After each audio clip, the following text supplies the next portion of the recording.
Hey y'all, it's Karen here from Flippin' Fine Vinyl in St. Peters, Missouri, and I just wanted to do a quick video to show you um, how to download and install your fonts once you find the particular ones that you want. Um, the one thing that I do want to point out is there's tons and tons of places on the internet to find fonts, but when you're looking for fonts, just make sure that you're downloaded from a reputable place or a reputable website, because fonts can contain viruses. So make sure you have a good virus protector on your computer, as well as making sure that where you download from are, reputable sites. So for this video, I'm going to be using 1001freefonts.com, which is one of the ones that we talked about in the previous video. But you go through and you find, what font you want. All right. And, oops, I'm back too far.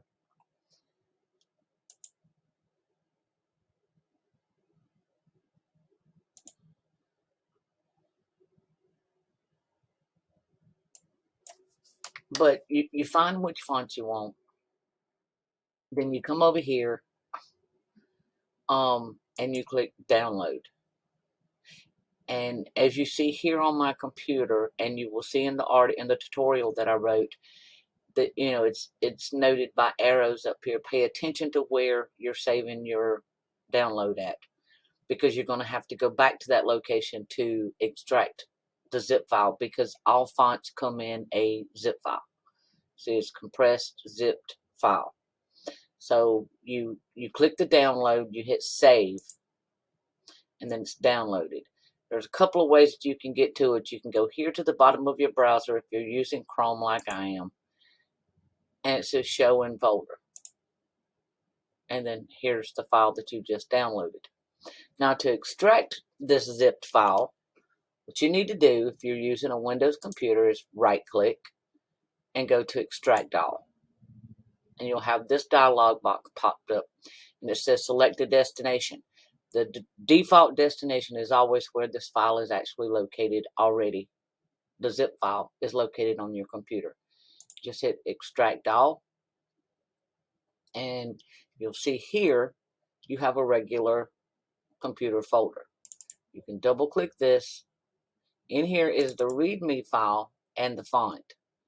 The README file contains important information, tells you how you're allowed to use this. It says here it is free for personal and nonprofit use. If you would like to use this font commercially, please pay $5 at BrittanyMurphyDesigns.com. Brittany Murphy is the designer of this font, and here's her contact information up here. So that tells you what you're allowed to do with this particular font and what you're not allowed to do. But to install the font, some fonts have what's called OTF or open type font, and some is TTF.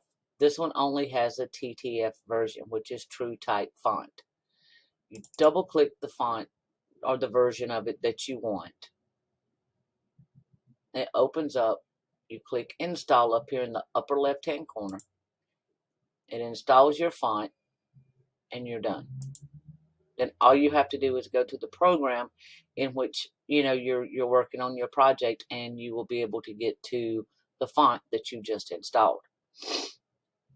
Which, as we go through things, I'll also show you how to, if you don't already know, I'll have videos up of how to change your fonts, how to, find your system fonts, and just fonts that are on Cricut Design Space, or ones that just come with Illustrator or whatever we're using at that particular moment. But that is how you install a font on a Windows computer. And I hope you have a lot of fun looking for fonts and make your projects creative and personal and have fun. I'll see you guys in the next video. Thanks. Bye.